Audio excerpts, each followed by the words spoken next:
Hello, and welcome to SoundCheck 2D, virtual training environments for studio and live sound. Designed to provide access to the workflow of professional mixing hardware found in studio and performance spaces. Without owning any gear and no prior experience necessary, students are able to practice to their heart's content working in different mixing environments. Educators are able to better teach remotely or in the classroom about the studios offered on campus or studios that are not offered in the facilities.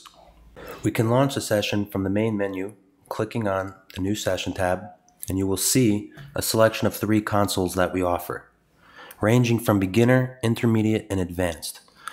The 3 consoles offer different workflows that are designed to switch it up for the user so that they don't become too comfortable working in a single mixing style. Let's select the Maggie console. When working with performing musicians, whether in a studio or in a live setting, microphones and other line instruments will be positioned in a performance space. This could be in a recording room or a live stage. The signals pass through wires and cables to reach the engineer, whose job is to balance and process the signals to be output to the speakers and recorded. Soundcheck sessions show the view of the engineer with all of the essential components within easy reach. Following the tutorial, we can see the console window on the left-hand side, our external rack window with our patch bay and external audio effects. Our toolbars help us navigate the session, the smart bar helps us navigate the console window, and the transport bar gives us file playback control and access to all of our other menus, including our sources tab, which is our visualization of performers in the environment. We'll get back to this window in a few minutes. For now, let's advance in the tutorial where an audio file will automatically be populated and start playing. When the performers start playing, it's our job to bring the signal into the mixer, balance the signals, and send them to the speakers for output. The first stage is the channel input gain. This controls the amount of signal entering the channel strip. Upon turning up this parameter, we can see audio playing on the meters here. We'll work our way down the channel strip to the next essential stage, which is the channel fader that controls the output levels coming from the channel. We need to send this channel to the main mix, and we use this LR switch here. And the signal will then reach the master fader. Turn this up. Then we need to select our monitor source, which tells the mixer what source to play to the speakers. In this case, it's our main mix, and we can see our audio signal is visualized on the meters. We don't hear anything yet because we have to turn up our monitor source gain. Now that we hear audio, we've completed the first tutorial, and this getting started tutorial is shared between all 3 console environments. Now that we've completed the basic tutorial, we can further expand on the mix. Let's open the Sources tab again, which is our visualization of the performers in the environment. We could select audio files from the Finder, drag and drop them onto Batch File Drop. This will spill the selection of audio files onto the tracks. We can individually open a file or individually drag a file onto the playhead. We could individually delete files by clicking on the channel number and deleting the selected. And we could monitor the sources by using the monitor switch and the gain here. To further expand on our mix, we would simply have to follow the steps that we had done in the tutorial. So we would turn up our input gains. Let's turn up a couple here. We would have to raise our channel faders, so we would do some more of this. We would have to select the LR, so it'd be a lot of this.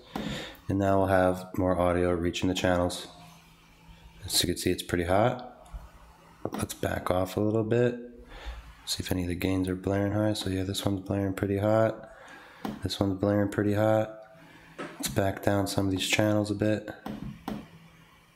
Okay, now we're hitting the red, and that would be expanding on our mix. Now that we have a basic understanding of what's happening in the environment, it's important that we take into account that there are many options available to us as the engineer to control signal at various points of the signal chain. For instance, our audio sources apparently flow directly into the mixer without having to do any sort of routing. That's because in most environments, we want the microphones to automatically reach the console so that we could just turn up the input gains and start to work on our mix like we had done in the tutorial. But if we would want to, we would have control of the signal in between the microphones and the channels and other points of the signal chain as well. So in this case, our audio sources, the microphones, are playing through the first row of the patch bay, the mic panel multitrack, which flows automatically into the channel line input. So microphone 1 flows into channel 1, channel 2 into 2, and so on and so forth. But if we would want to, we would be able to have some routing flexibility available to us. For instance, if I wanted to take channel 5, change its position so that it should go through a compressor first, we could visualize the signal reaching the compressor by turning it on. The bottom row of the patch bay is where all our devices are. So all these devices can be found on the bottom row of the patch bay. The signal would go in, and now we need to bring the signal back onto channel 5. So this allowed us to add this audio effect before going to the channel input gain. So if I turn down the input gain, you will see that audio is still reaching the device even though our signal is turned down. However, let's do it a different way. We're going to skip a little bit and talk about inserts. Inserts allow us to make a similar type of connection, but at the midsection of our channel strip. So I am going to plug into the second device. I'm going to plug into the second PK2A, like so. Let me change the color there. All right. Now, if I turn on this device, we will also see that there's some signal going there, but not a lot because it wants more gain. So if I turn up the gain pretty hot, you can see that signal is reaching the second compressor. But if I turn the gain all the way down, that signal is no longer reaching the compressor, but it's still hitting the first because this compressor is receiving signal before the input gain. So it's not dictated by this parameter. The second compressor is 100% dictated by this parameter. So it's only going to receive signal if the signal is hot enough. Those are two very similar types of connections, but at various points of the signal chain. Now, what's so powerful about having these type of routing flexibilities available to us is it allows students to make to practice these concepts, and if there are any mistakes they would make, they should be making it virtually as opposed to during crucial studio or lab hours. I'd like to point out that these two connections, while they are very similar, they really do have an impacting difference. And it's important for students to understand this concept early on. In early case studies using SoundCheck with audio programs, we would instruct students to make these type of connections, but typically we would see a lot of the same mistakes early on. So if I were to instruct a student to go from mic panel 12 into the DBFX and come back, students would make the patch like so, simply out of being confused between the two patch points that we had described earlier. So they would come from the mic panel, and instead of going in on the channel line input, they would come back in on the insert return. They would be confused not to hear signal because their insert switches weren't turned on, and they weren't seeing signal on the input gain either because they weren't actually hitting the input gain. So this type of mistake was essential for students to make early on, and otherwise students would not be able to make a mistake like this until their first experiences with a patch bay or in a lab. With SoundCheck, these principles can be reinforced and committed to memory. There are many more routing possibilities available to us. For instance, on the channel strip, we could turn up an aux. we would turn up an aux send. We would also need to turn up our aux master gain. For channel 16, we aren't seeing signal reach the master gain because the channel is actually turned down. We could turn it up, or we could select the pre-fader switch, which will allow the signal to reach the aux master without being dictated by the levels of the fader. With that, we look at the patch bay. Here are effect sends 1.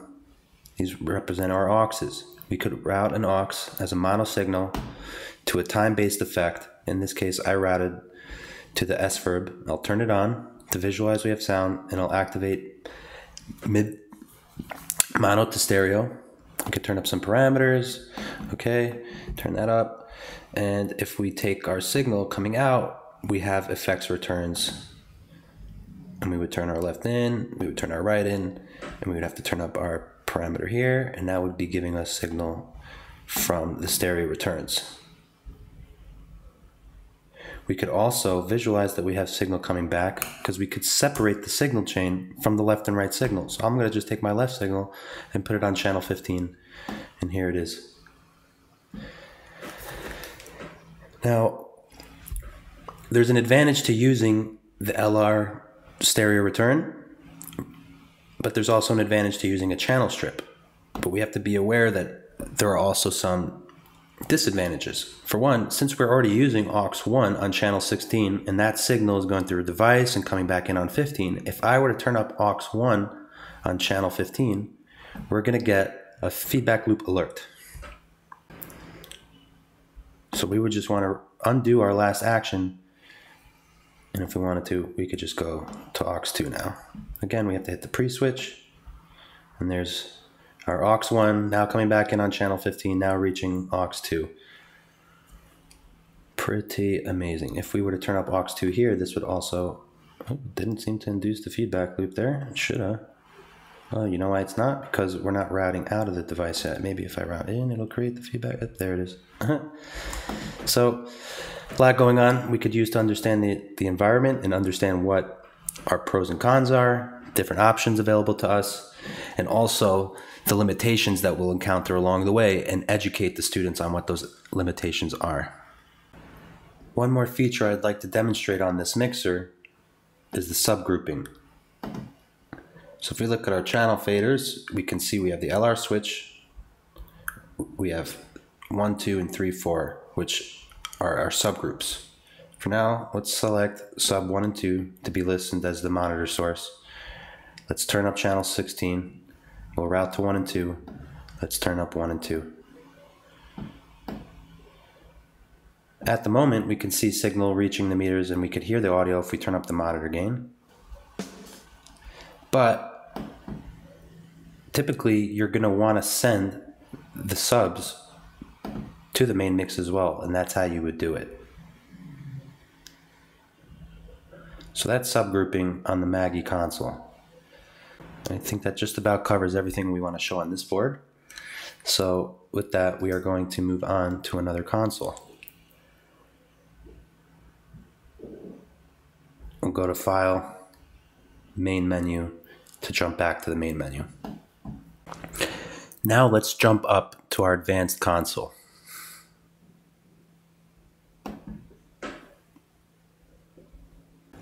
The AWX console is the most advanced console in SoundCheck to date. We could use the tutorial from the previous example. We could just jump in, screen overview. In this case, we'll just jump to console basics. And the same idea, we have to turn up our input gain, work our way down the channel to the channel fader. This console has 2 stereo buses that the signal could be routed to, a record bus and a mix bus. For now, we're going to select mix. Funny enough, this console doesn't actually require the use of the master fader right away, but not to confuse the user, we instruct them to use it, to keep that in their thought process when working with the signal path on a console. I'll describe how the master fader works on this board momentarily. Next, we would have to select our monitor source, and lastly, turn up our monitor volume. It's the same process for every board. more or less with some differences. What I can say about this board in particular, and I guess we'll just jump right into it. If I go down into the master section here, let's get in there. If we want to control the master fader, let me turn up the monitor volume again. We're currently working on the mix bus. So this controller, this is actually simulating the physical action. I am putting down my thumb on this switch that will activate the mix switch. And I have the option to add the stereo bus compressor, add gain, or add the fader. So now the fader's assigned. I could lower the fader. But if I were to assign the channel to the record bus as well and listen to the record bus, there's no fader control there. It has no impact on the sound, but I could assign it to the fader if I so choose. Let's discuss some more differences working with the AWX than our previous beginner console. The Maggie console had subgroups that could be assigned from the fader section. On this console, let me disassign these. On this console, our subgroups are more or less called track bus groups, and we could assign a bus. In this case, we're going to pick channel 1, or bus 1 rather, and if we come to the master section, we can see we have track buses, and if we turn up the first track bus, we will see the signal on the meter. On this console, the signal does not automatically hit the output. We have a couple steps to really control that in the mix. So here we can go to our track bus outputs on the patch bay. Let's route in to a device, and now we're going to bring the signal back in on channel 2. We have to turn the device on, and there we can see signal reaching the device. This could be done for all of your drum channels, anything you'd like to group together and then bring back in on a channel. If we wanted to, now that we're on channel 2, let's show channel 2, select pre, select bus 2. Now we'll see bus 2 on the meters as well. But what I want to demonstrate now is instead of going in and coming back in on a channel, we could theoretically come back in on a stereo return if we wanted to. So the stereo return is here. Let's turn up the level of stereo return 1. Let's assign it to, let's do the mix bus because there's nothing on the mix right now. So if I select mix, we have to do one thing. We have to turn on the device. And there's our signal hitting the device now. So let me blur that up a bit. Bus 2, kick that up. Could even hear a little bit of the signal coming through now. Turn that down. Okay, so now that we can visualize that there is some difference in how the subgroups work and the difference of how we can bring the signal back. So again, we went from track bus 1 into this first PK2A, took it in on channel 2. We assigned channel 2 to track bus 2. We route track bus 2 through the PK3A. And instead of coming back in on another channel, we're coming back in on the effects return. So it's getting to the mix output that we want, but it's just different ways we could achieve the same thing. Other things exclusive to this board, let's do this. Let's take channel 1 and let's just bring it to channel 16, because that's where we are right now. We're right here, 16. What I would like to demonstrate now is the D1 and D2 switch. So this board has some onboard dynamic processing that we could use. So this slot here is D1. We'll activate it, and then there's actually a compressor and gate that can individually be active. So if I just turn on the compressor, D1, here's our compression happening for channel D1. Now when D1 is selected, it cannot be used on any of the other channels. If we want to use another dynamic slot, we'll have to use D2. So you can only use those two dynamics on 2 channels at a given time. If you would like to record the output of your session to to an audio file, you can do so by clicking on tape, select export. We can choose a directory. By default, it goes to the desktop, and we would just have to simply hit record. And now that's recording the output. Let's stop the recording. Let's go look at the desktop, and here's an audio file. Sessions can be exported by going to File, Export, and this will export all of the parameters, all of the connections. So let's just do sound check test. This will save a preset file, and to show you a little bit more of what happens, let's open up a different session that I had done a while ago. We'll go to import. Let me do, let's see, give it away, check.json. Boom. All this was done a while ago, and it did its best to bring the session onto this console.